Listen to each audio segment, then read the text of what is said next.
The calendar on the kitchen wall still showed the date as July 17th, marking a day that began like any other, promising only mundane routines within the suburban quiet of Sterling Heights, Michigan. Sunlight slanted through the blinds, illuminating dust motes dancing above an undisturbed breakfast table set for two. A coffee mug, still warm, sat beside a half-eaten piece of toast. It was a scene of domestic normalcy, utterly unremarkable, yet beneath its veneer lay a silence that was surgical, profound in its absence of life. At approximately 7:48 a.m., David Thorne, a man accustomed to the predictable rhythms of his household, found his wife Elaine Miller in the master bedroom. Her body lay crumpled beside the bed, partially obscured by the bedside table. The air was heavy, not just with the scent of stale air and something metallic, but with the undeniable weight of something fundamentally wrong. He knelt, his hand reaching out, then recoiling as he registered the unnatural stillness, the coldness of her skin, and the darkening discoloration around her neck. David's first instinct was disbelief, a primal rejection of the scene before him. He called her name, softly at first, then louder, his voice cracking with rising panic. There was no response. The silence persisted, unbroken, swallowing his growing terror.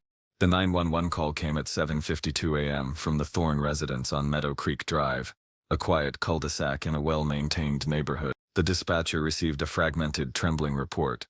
"My wife, she's not breathing. I don't know." The urgency in David Thorne's voice was unmistakable, bordering on hysteria.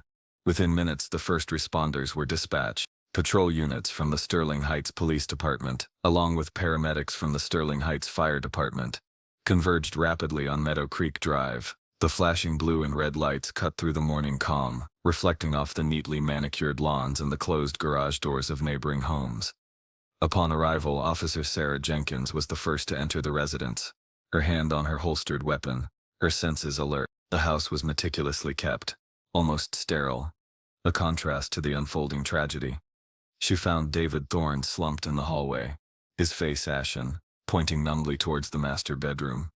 Inside, the paramedics quickly confirmed the grim reality. Elaine Miller, 48, was deceased. The scene was immediately secured. The house, once a sanctuary of suburban peace, was transformed into a potential crime scene. Officer Jenkins noted the orderliness of the living room, the pristine kitchen, all incongruous with the quiet horror contained within the bedroom. The undisturbed quality of the morning, with its untouched breakfast and the still brewing coffee, lent an eerie quality to the discovery. The initial assessment suggested blunt force trauma and possible strangulation.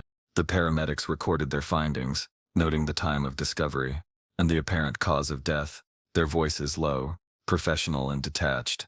David Thorne was escorted out of the house, his movements stiff, his gaze distant. He was a man suspended in a nightmare, unable to fully comprehend the sudden, violent erasure of his life's partner. Detectives from the Criminal Investigations Division were notified, and the forensic team was mobilized. Yellow crime scene tape, bright against the summer green of the hedges, began to encircle the property, a stark visual declaration that the normalcy of Meadow Creek Drive had been irrevocably shattered. Neighbors, drawn by the flashing lights, emerged from their homes, their faces etched with curiosity and concern. Whispers traveled quickly down the street, questions hanging unspoken in the still morning air. No one had heard anything. No one had seen anything suspicious. The silence that had greeted David Thorne in his bedroom now extended to the entire block, a collective hush of dread. The immediate focus for law enforcement was to establish the circumstances leading to Elaine Miller's death, and to identify anyone who might have been in the home. The early hours of the investigation were characterized by methodical calm and a structured approach, despite the shock permeating the scene. Detective Sergeant Thomas Riley and Detective Angela Evans arrived on Meadow Creek Drive within the hour. Both were seasoned investigators with a reputation for meticulous work and an unwavering focus. They first spoke with David Thorne, who was by then seated in a patrol car, shivering despite the mild morning air. His account was disjointed, interspersed with gasps and choked sobs. He described his usual morning routine: waking, showering, coming downstairs for coffee, and then realizing Elaine hadn't joined him. When he went to check on her, he made the discovery. He could offer no plausible explanation, no recent threats, no known enemies. His bewilderment was palpable. He insisted they had a normal, loving marriage. typical for a couple together for 12 years. He spoke of Elaine's work as a real estate agent, her busy schedule, her generally cheerful disposition. He could not conceive of why anyone would want to harm her. Meanwhile, the forensic team, led by CSU Supervisor Mark Jensen, commenced their detailed examination of the Thorne residence. The preliminary assessment of the master bedroom revealed a scene consistent with a struggle, though not overtly violent. A lamp had been knocked over, its shade askew. There were scuff marks on the hardwood floor near the bed. Elaine Miller's body showed signs of severe trauma to the head and neck. Her nightgown was slightly disheveled. Jensen's team began the meticulous process of documenting every detail, photographing the scene from multiple angles, dusting for fingerprints, collecting trace evidence, and noting the precise position of the body and surrounding objects. They moved with practiced efficiency, their movements slow and deliberate, each action a step in reconstructing the final moments of Elaine Miller's life. The objective was clear: to find any anomaly, any misplaced item, any microscopic fiber that could provide a lead. The initial lack of forced entry was a significant detail. All doors and windows appeared secure from the inside. This suggested that whoever killed Elaine Miller either had a key, was let in, or knew the routine of the household well enough to enter undetected before the family woke. This narrowed the scope of potential suspects considerably, immediately shifting attention towards those known to Elaine and David Thorne. Sergeant Riley issued an internal directive for patrol units to begin door-to-door inquiries on Meadow Creek Drive, seeking any possible witnesses or security camera footage from neighboring homes. Most neighbors reported seeing nothing unusual, their routines undisturbed by the horror unfolding next door. A few mentioned seeing David Thorne's car leaving for work earlier than usual on some days, or Elaine's car coming and going for showings. No one recalled any suspicious vehicles or individuals in the preceding days. A neighbor, Mrs. Eleanor Vance, who lived directly across the street, offered a brief statement. She described the Thornes as a quiet, respectable couple. They kept to themselves mostly, she stated, her voice trembling slightly. But they always seemed content. Never heard a cross word. Her observation reinforced David Thorne's initial description of their relationship. Yet it provided no insight into the violence. The lack of any apparent motive or clear perpetrator in these initial stages deepened the mystery. The forensic team worked for hours, their blue-gloved hands methodically sweeping over surfaces, shining UV lights, and meticulously bagging evidence. They focused heavily on the bedroom, but also processed the rest of the house, particularly entry points.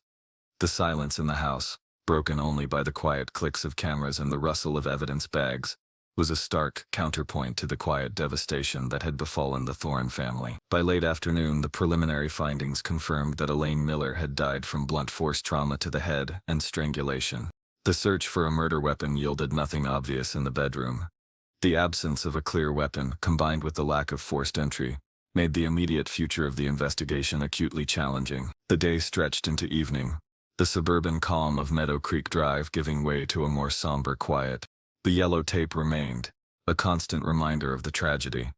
Officers continued to guard the perimeter of the Thorne residence, their presence a stark contrast to the familiar rhythm of evening commuters returning home. Inside, the forensic team maintained its methodical work, their patience unwavering, their focus absolute.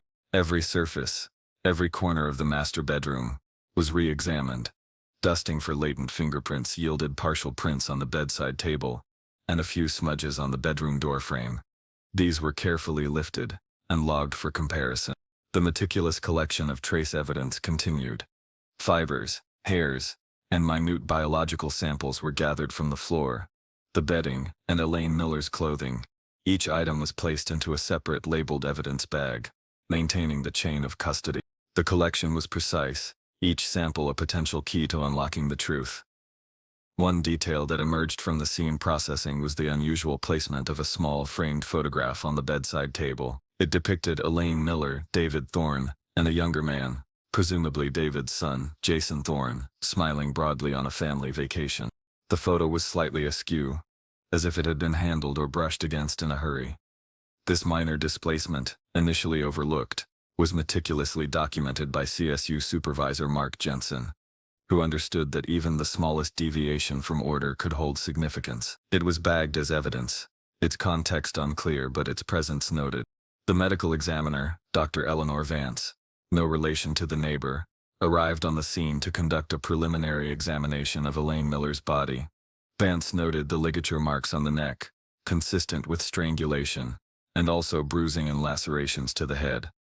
The cause of death was confirmed as asphyxiation due to manual strangulation, complicated by severe cranial trauma. The post-mortem examination would provide more specific details, but the initial assessment underscored the brutal nature of the attack. Sergeant Riley and Detective Evans began to develop a comprehensive timeline of Elaine Miller's last known movements. Her phone records indicated a series of calls and texts throughout the previous day, primarily related to her real estate work. The last outgoing call was made at 9:17 p.m. on July 16 to a client. The last incoming text message was received at 10:05 p.m. from an unknown number, which was immediately flagged for further investigation. There was no social media activity after 9:30 p.m. Her routine seemed to have been normal until late evening. The absence of any significant activity after that time was a point of interest. They also inquired about anyone else who might have been in the house that night. David Thorne stated that his son, Jason Thorne, 23, was living with them. Jason had moved back home after graduating from Michigan State University a few months prior, searching for a job in the finance sector. David stated Jason was usually a late sleeper, often staying up late gaming or streaming. He had not checked on Jason that morning before leaving for work. Contact was made with Jason Thorne, who was staying with friends in nearby Rochester Hills. He was asked to come to the Sterling Heights Police Department for an interview. The request was framed as routine, part of gathering information from all immediate family members. Jason arrived approximately an hour later, accompanied by one of his friends. He appeared visibly shaken by the news of his stepmother's death. He described his relationship with Elaine as amicable, referring to her as like a second mother. He recounted his activities from the previous night. He had been in his room, playing video games, then watching a movie until the early hours of the morning. He claimed he had heard nothing, seen nothing. His alibi, though vague, seemed plausible given his typical habits. However, Detective Evans noted a subtle nervousness in his demeanor, a slight hesitation before answering certain questions, and an avoidance of direct eye contact at specific junctures. This was noted, but not pressed. The lack of a clear motive, combined with Jason's seemingly plausible alibi, kept the investigation broad, though the focus remained on the intimate nature of the crime. The first full day of the investigation concluded with more questions than answers, leaving the community of Sterling Heights in a state of quiet unease.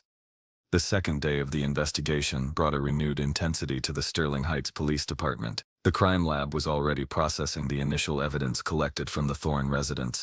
Fingerprint analysis began, comparing the partial prints lifted from the bedside table and doorframe against databases, and critically, against known prints of David Thorne and Jason Thorne. CSU Supervisor Mark Jensen also delivered the first batch of trace evidence, including various fibers and hair samples, to the lab for microscopic analysis. The objective was to determine if any foreign materials were present that didn't belong to the household, or Elaine Miller herself, or if anything from Elaine's person had been transferred to a perpetrator.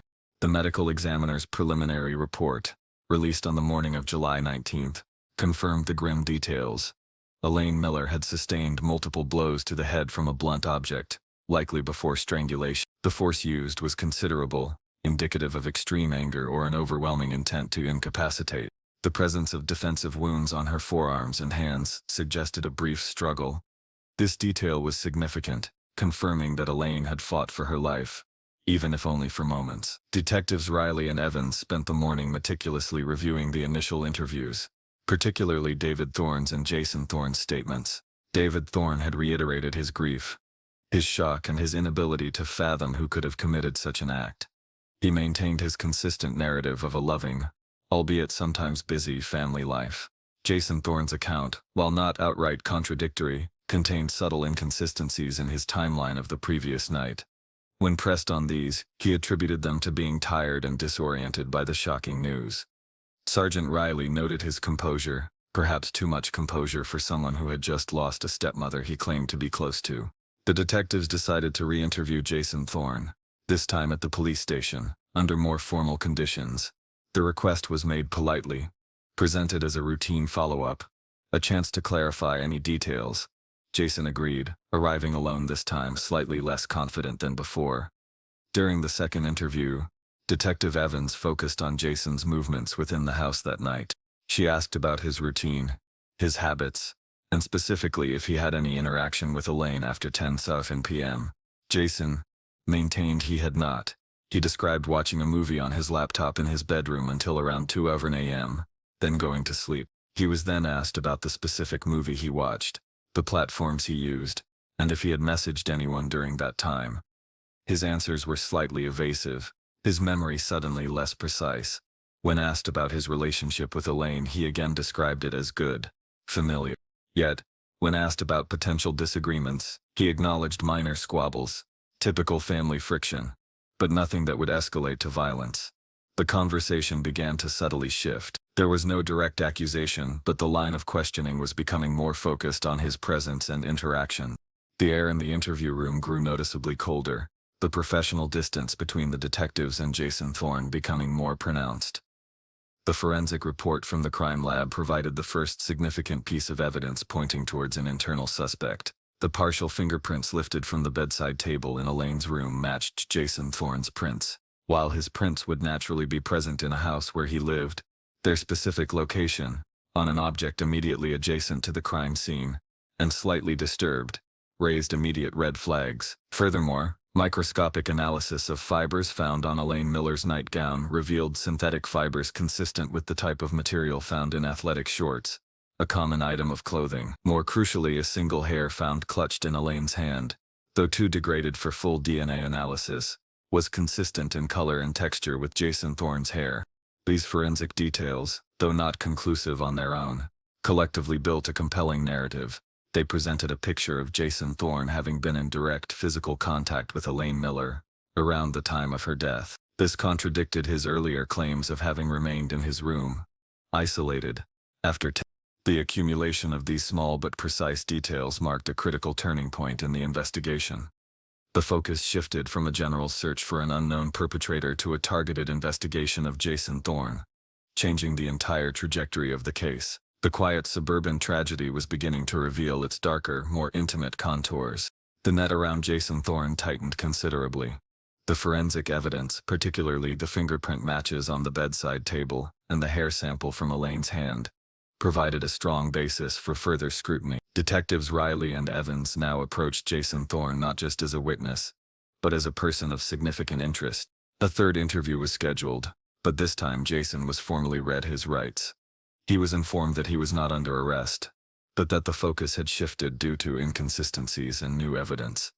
His demeanor changed immediately. The initial calm evaporated, replaced by a nervous agitation. He requested to call his father, David Thorne, who was still reeling from the shock of his wife's death. David arrived at the station, bewildered and distressed, struggling to comprehend why his own son was now at the center of the investigation. During this interview, Jason Thorne was presented with the forensic findings. He was shown the report detailing his fingerprints on the bedside table.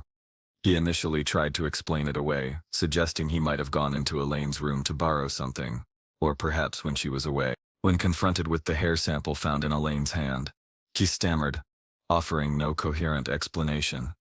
The silence in the room stretched, punctuated only by his shallow breaths. It was at this point that Detective Evans introduced a new line of questioning, probing into the dynamics of the household, the relationships within the family unit. She inquired about the emotional atmosphere, about any underlying tensions that might have existed, despite David Thorne's insistence on a harmonious home. Jason remained largely silent, his eyes fixed on a point on the wall. The detectives observed his posture, the slight tremor in his hands.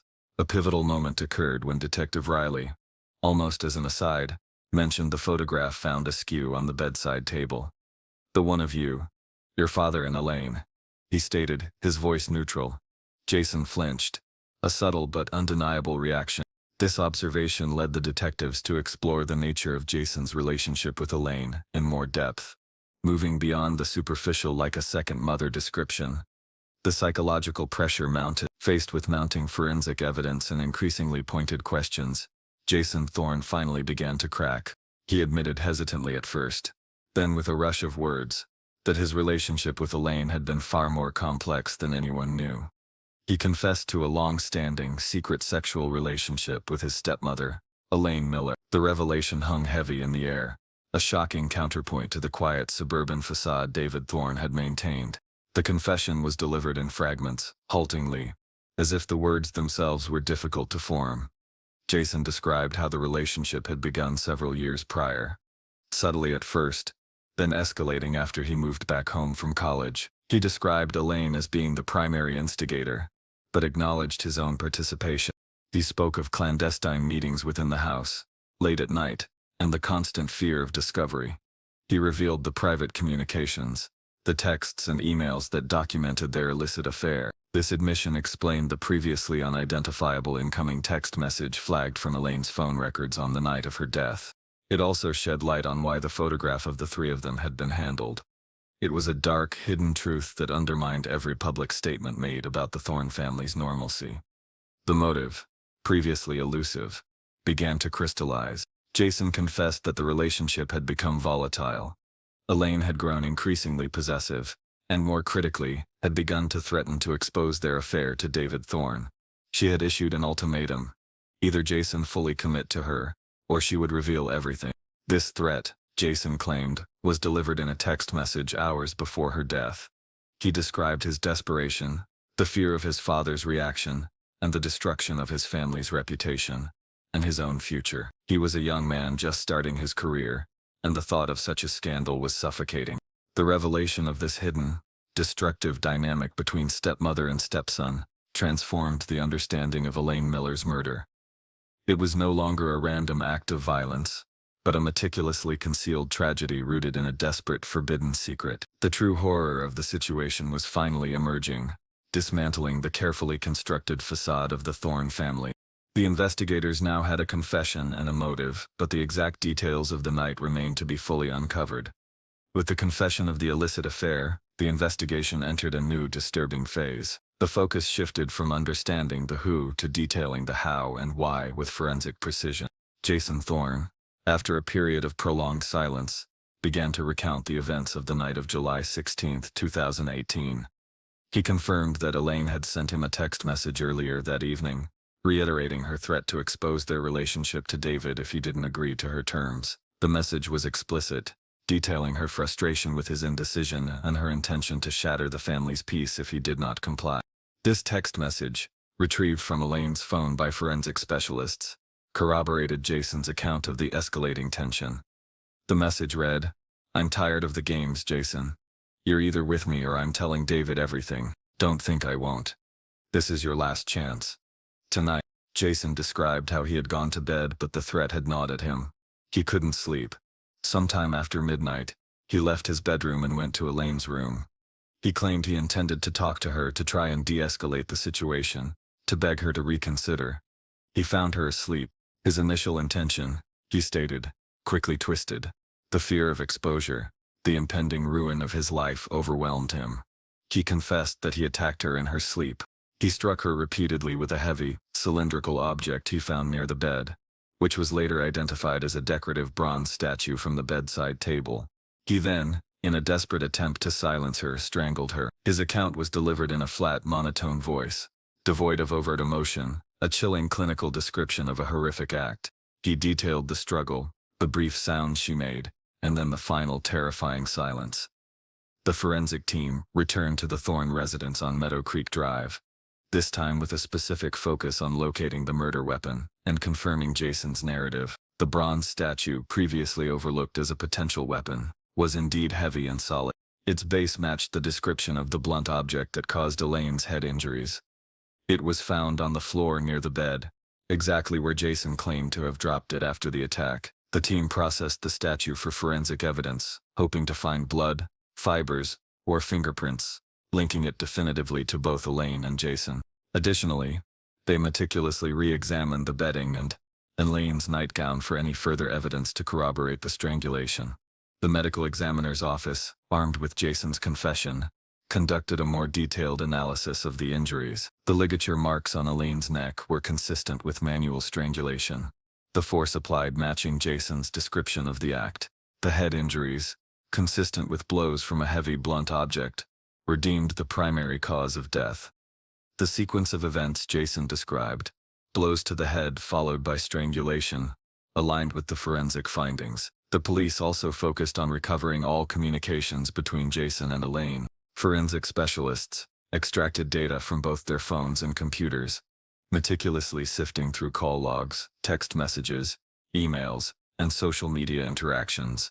The sheer volume of their illicit communication underscored the depth and duration of their secret affair. Texts confirmed their clandestine meetings, their emotional entanglement, and ultimately Elaine's increasing demands and threats. One specific message from Elaine, sent just hours before her death, stated, "I'm going to tell him everything if you don't choose me by morning, Jason. You have until sunrise." This message, chilling in its clarity, provided irrefutable proof of the motive Jason had articulated. It was a digital breadcrumb trail leading directly to the motive for murder. The contrast between the Thorne family's public persona and their private truth became starkly apparent. To their neighbors, they were a perfectly ordinary suburban family. David Thorne, a respected accountant, Elaine, a successful real estate agent, and Jason, a promising college graduate. No one on Meadow Creek Drive suspected the dark secret that festered beneath the surface of their quiet lives.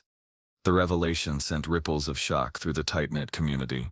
The image of the peaceful family home was shattered, replaced by the grim reality of a forbidden relationship and a desperate act of violence. The investigation, once a search for an unknown assailant, was now a meticulous corroboration of a confessed crime, revealing the hidden depths of human desperation and deceit. The quiet suburban tragedy had been given a name and a face, forcing the community to confront the uncomfortable truth that danger could lurk in the most unexpected and intimate of places. With Jason Thorne's confession and the corroborating forensic evidence, the formal arrest and charging process commenced.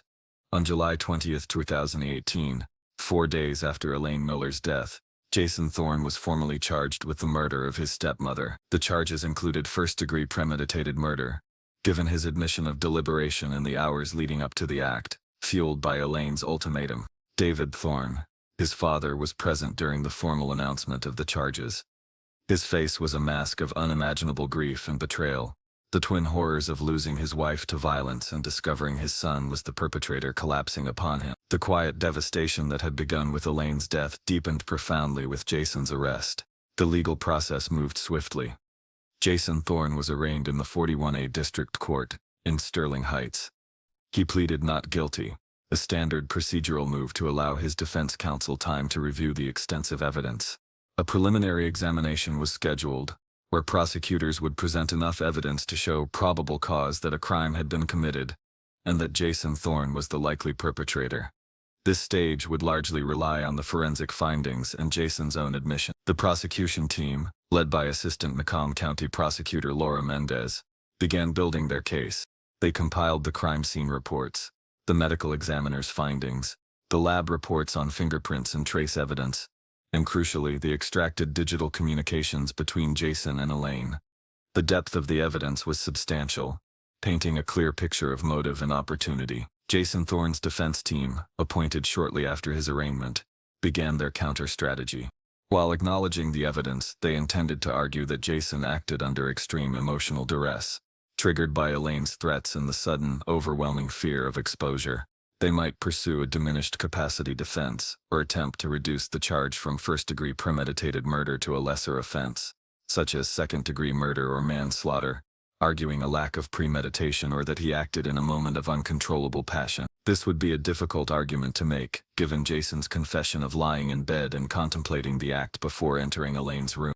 The strategy aimed to shift the narrative from a cold, calculated killing to a tragic reaction, to an unbearable situation, potentially leveraging the shocking nature of the illicit affair itself to garner some sympathy. Forensic reports continued to arrive, providing more definitive linkages. The bronze statue, identified as the murder weapon, yielded faint but distinct traces of Elaine Miller's blood and Jason Thorne's fingerprints, providing conclusive physical evidence tying him to the act. Fibers from Jason's clothing, specifically his athletic shorts that he often wore to sleep, were found on Elaine's nightgown. Conversely, microscopic fibers from Elaine's nightgown were found on Jason's shorts, indicating direct contact and a struggle. These findings were meticulously documented and photographed, forming an undeniable chain of evidence for the prosecution. The digital evidence also revealed several deleted messages from Jason's phone, recovered by forensic experts. These messages, sent to a close friend in the days leading up to the murder, subtly hinted at his growing frustration and desperation regarding a complicated situation and unbearable pressure. While not explicit confessions, they provided further insight into his mental state and corroboration of his building motive. The pretrial hearings commenced, marked by a somber formality. David Thorne attended each one, his presence a silent testament to the lingering agony within the family. He rarely made eye contact with his son, the chasm between them now wider than the suburban street they once shared. The proceedings were quiet, procedural, yet each piece of evidence presented, each expert testimony offered, chipped away further at the illusion of the Thorne family's idyllic life. The media, while restrained, reported on the case, focusing on the shocking revelation of the secret affair within a seemingly ordinary suburban family. The narrative of betrayal and hidden desires became central to the public's understanding of the tragedy. The air in the courtroom was thick with unspoken tension, a stark contrast to the quiet professionalism of the legal teams, yet the human cost of the crime permeated every aspect of the proceedings, a haunting reminder of the life lost and the lives irrevocably broken. The stage was set for a trial that would lay bare the darkest secrets of the Thorne family, turning a private tragedy into a public spectacle. The trial of Jason Thorne commenced on April 15, 2019, in the Macomb County Circuit Court in Mount Clemens, Michigan, less than a year after Elaine Miller's death. The courtroom was packed, drawing considerable local interest due to the shocking nature of the crime and the secret affair. Judge Robert H. Smith presided, maintaining a firm and measured control over the proceedings. Assistant Prosecutor Laura Mendez presented the state's case, beginning with a stark and concise opening statement. She outlined the timeline of Elaine Miller's final night, the discovery of her body, and the subsequent forensic findings. Her narrative was methodical, aiming to establish Jason Thorne's premeditation and his deliberate actions, driven by the desire to silence his stepmother and prevent the exposure of their illicit relationship. She concluded by stating that the evidence would demonstrate a clear, calculated act of murder. The prosecution called its first witness, David Thorne. His testimony was emotionally devastating. He recounted finding Elaine's body, his voice cracking as he described the scene. When questioned about his relationship with Elaine, he maintained it was loving, stable. The defense, through cross-examination, briefly touched upon any marital difficulties or arguments, but David steadfastly denied anything beyond normal disagreements. He visibly struggled when asked about his son, Jason. His responses were brief, strained, betraying the profound rupture within his family. His grief was palpable, but so was his bewilderment and the deep sense of betrayal. The courtroom remained silent as he exited the stand, the weight of his testimony hanging in the air. Next, the prosecution called Sergeant Thomas Riley, the lead detective on the case. Sergeant Riley meticulously detailed the police response, the initial lack of forced entry, and the gradual narrowing of suspects. He described Jason Thorne's initial interviews, noting the inconsistencies in his alibi. He then presented the critical turning point, the discovery of Jason's fingerprints on the bedside table, and the hair sample found in Elaine's hand. He outlined the steps taken to secure and analyze the evidence, emphasizing the professionalism and thoroughness of the investigation. The presentation of the evidence was precise, clinical, focusing on the facts. The most anticipated testimony came from Dr. Eleanor Vance, the medical examiner. She presented the forensic findings of Elaine Miller's autopsy, with a calm, professional demeanor. Dr. Vance displayed photographic evidence of the injuries, detailing the blunt force trauma to the head and the distinct ligature marks on the neck. She concluded that Elaine Miller died from asphyxiation due to manual strangulation, exacerbated by severe head injuries. When questioned about the nature of the injuries, Dr. Vance stated, "The force applied was significant, indicating a deliberate and sustained attack." She confirmed the presence of defensive wounds on Elaine's forearms, consistent with a struggle for life. Her testimony was powerful, providing irrefutable medical evidence of the brutality of the crime. The digital forensics expert from the Michigan State Police Crime Lab presented the recovered text messages and emails between Jason and Elaine. The expert projected key exchanges onto a screen in the courtroom, revealing the escalating nature of their affair, and, most critically, Elaine's final threatening messages to Jason. One text, highlighted by Prosecutor Mendez, read, "You have until morning, Jason. Choose or "I tell David everything." The expert confirmed the timestamps and the origin of these messages. This evidence provided a chilling confirmation of Jason's motive and the timeline he had outlined in his confession. The defense attempted to argue that these messages were taken out of context, part of a volatile but non-violent relationship. However, the expert maintained the integrity and accuracy of the data. Jason Thorne himself did not take the stand. His defense counsel, in their cross-examinations, attempted to cast doubt on the timing of certain events, the interpretation of the digital messages, and the possibility of other scenarios. They suggested that the relationship, while forbidden, was mutually consensual, and that the emotional pressure on Jason was immense, potentially leading to a rash, unpremeditated act. They focused on the psychological duress Jason was under, portraying him as a young man overwhelmed by a situation he could not control. However, the weight of the forensic evidence and the specific detail of Elaine's final ultimatum text made this a difficult argument to sustain. The trial was a grim unraveling of a family's deepest, most destructive secret, played out before a silent and captivated courtroom. The trial progressed with methodical rigor, each day bringing further evidence that reinforced the prosecution's narrative. The jury, comprised of 8 women and 4 men, listened intently, their expressions often unreadable. The prosecution presented the last of its key witnesses, the Sterling Heights Police Department's CSU supervisor, Mark Jensen, who testified about the meticulous crime scene processing. He detailed the collection of the bronze statue identified as the murder weapon, and the subsequent discovery of Elaine's blood and Jason's fingerprints on it. Jensen meticulously explained how minute fibers from Jason's shorts were found on Elaine's nightgown, and vice versa, providing clear physical evidence of a struggle and close contact. His testimony was technical yet impactful, leaving little room for doubt regarding the physical interaction between the 2 individuals. The defense, during its turn, focused primarily on undermining the element of premeditation, essential for a first-degree murder conviction. They called a forensic psychologist, Dr. Evelyn Reed, who testified about the concept of emotional duress and impulse control. Reed presented a theoretical framework suggesting that an individual under severe psychological pressure, particularly from a threatened exposure of a deeply shameful secret, might react violently in a moment of intense emotional overload, without prior planning. She spoke in general terms about the psychological impact of blackmail and the feeling of imminent ruin. While not directly absolving Jason, her testimony aimed to create a narrative where the act, while horrific, was a spontaneous reaction rather than a calculated, deliberate plan.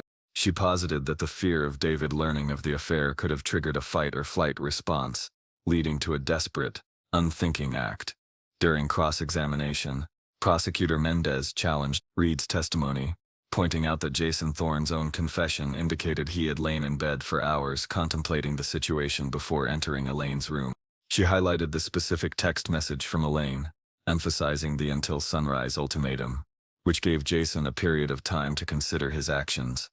Mendez argued that this period, combined with Jason's confessed deliberation, negated the claim of an entirely impulsive act. She pressed Dr. Reed on the distinction between a sudden, unthinking outburst and a period of internal conflict leading to a violent decision. The exchange was sharp, yet strictly professional, underscoring the legal nuances of premeditation. The closing arguments followed.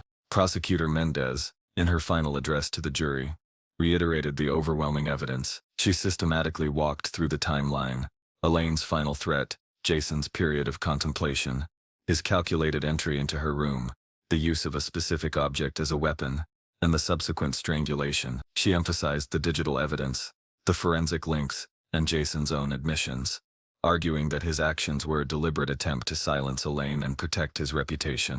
This was not an act of passion, Mendez concluded, her voice unwavering. This was an act of calculated self-preservation, a desperate attempt to bury a truth that could not be allowed to surface. Elaine Miller was not a victim of circumstance, but a victim of a premeditated plan to extinguish her life and her secret.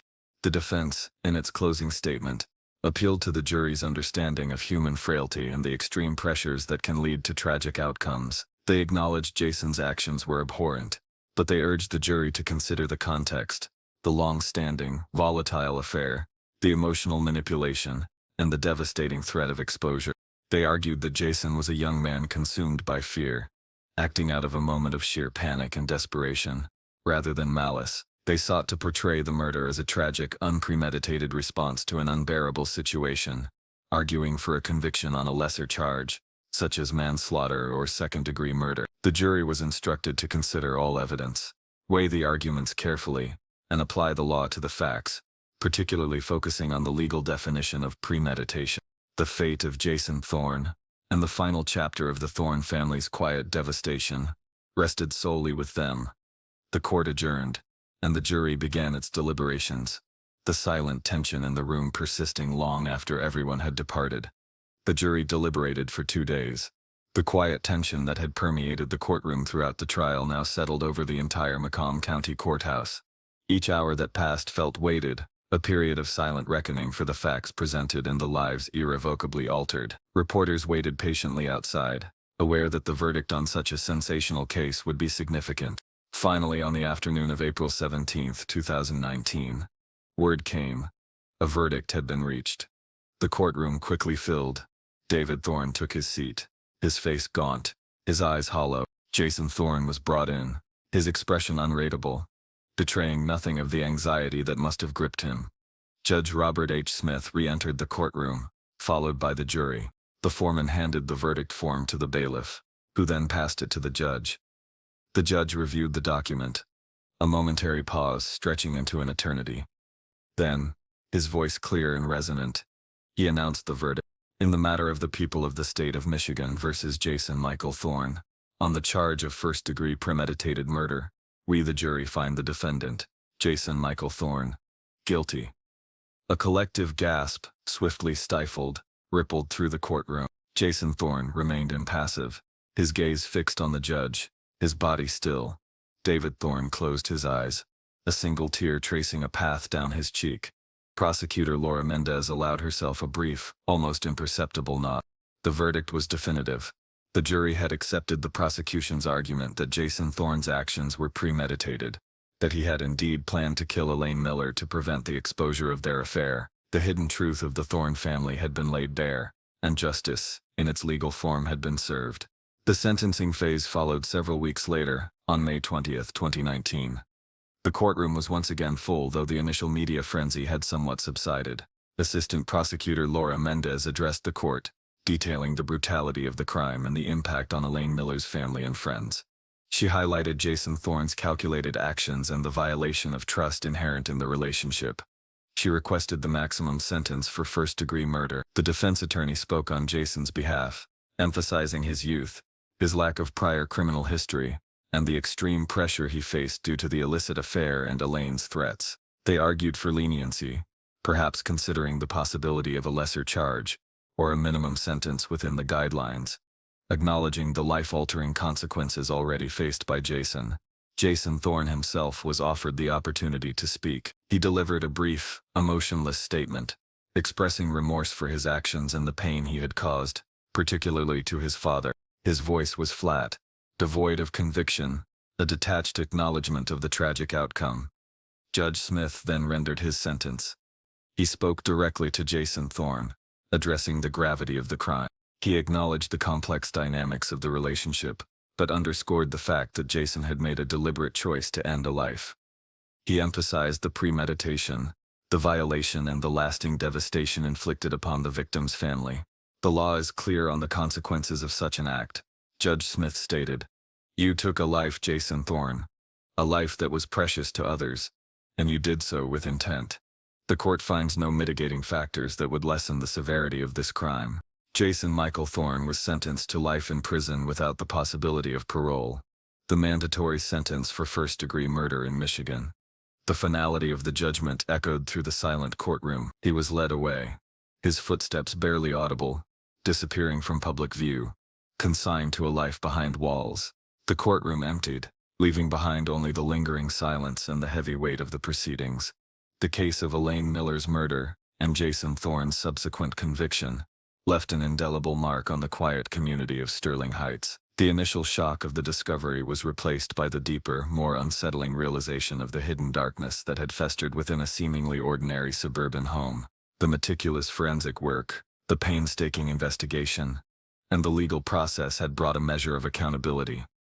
Yet, the outcome, while legally just, offered no true solace. David Thorne, the man who lost both his wife and his son in a single horrific act, was left to navigate a world irrevocably fractured by betrayal and violence. His home on Meadow Creek Drive, once a symbol of quiet domesticity, became a monument to a shattered illusion.